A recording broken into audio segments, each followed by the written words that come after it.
استناداً لأحكام المادة 333 من قانون العقوبات رقم 111 لسنة 1969 المعدل قراراً. Baghdad, Friday, December 29th, 2006, 4:45 a.m. Inside a concrete cell buried deep in a former palace, Saddam Hussein's opened his eyes. The ceiling above him was gray and unchanging. The world outside was silent. He had no idea the clock had already started. Across the hallway, armed U.S. guards stood alert. They had received the final call just hours before. The execution would happen within the next day. Saddam didn't know it yet, but he had less than 24 hours left to live. He stretched his arms, rubbed his lower back. He moved like an old man, slow and stiff. Captivity had aged him. His frame had shrunk. His once black hair was now mostly gray. The dictator, who once stood in military uniforms and gold-stitched suits, now wore simple prison clothes and carried the look of someone forgotten by time. But signs of the end were all around him. His legal team had visited the day before. His two half-brothers were allowed inside, a rare and telling gesture. Even his personal belongings had been quietly sorted. The soldiers, a specialized team known as the Super 12, had guarded him for months. Many of them had grown strangely used to him. They knew his patterns, his jokes, his moods. But this morning was different. None of them said a word. There was no laughing, no casual small talk, just silence. One soldier even broke Saddam's small transistor radio, afraid he might hear the breaking news already spreading through Iraq. Outside the walls, people were whispering Saddam was going to die. But inside his cell, Saddam remained calm. He sat at the small metal table, peeled the lid off his breakfast container, and began to eat. "I've grown fat like an American," he joked. It would be his last meal and his last laugh. Saturday, December 30th, 2006, 3 a.m. The lights flicked on. First, Lieutenant Andre Jackson stepped into the room, accompanied by an Iraqi interpreter who had worked with Saddam for over a year. Saddam sat up slowly. Jackson gave the message clearly. "It's time." Saddam blinked, then nodded. "I've been sentenced to death before," he replied. His voice didn't shake. His hands didn't tremble. He stood without needing help. He asked for time to prepare. The soldiers allowed it. He walked to the sink and washed his face. He brushed his hair carefully. He opened a small locker and began searching for a particular pair of socks. When he couldn't find them, the guard searched with him, flipping through piles of old papers, folded clothes, and books. They eventually found them. Saddam thanked them with a quiet nod. He then took a silver Raymond Weil watch, one he had worn in court, and held it in both hands. For a moment, he just looked at it. Then he turned to one of the guards. "My friend," he said, "take this." The guard hesitated. "I can't," he replied. "That's not allowed." Saddam smiled slightly. "No one will know, just you and me." He reached through the bars and strapped the watch around the guard's wrist. The soldier didn't stop him again. Next, Saddam changed clothes.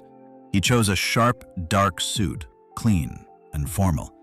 Then came the cologne. More than anyone expected.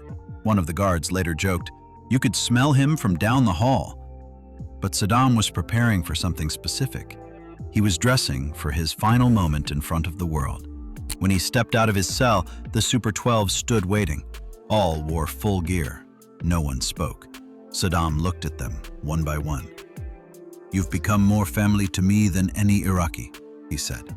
Then, quietly, he walked down the line and shook their hands. A few looked away, Some returned the gesture. One guard swore later that Saddam had tears in his eyes. Still before sunrise, Saddam was placed aboard a U.S. Army helicopter. The city below was asleep. Baghdad's streetlights flickered across rooftops as the chopper cut through the cold air. Saddam said nothing. He stared out the window, then turned away. They landed at Camp Justice, a facility once used by Saddam's own regime for interrogation and torture. It was now under Iraqi control.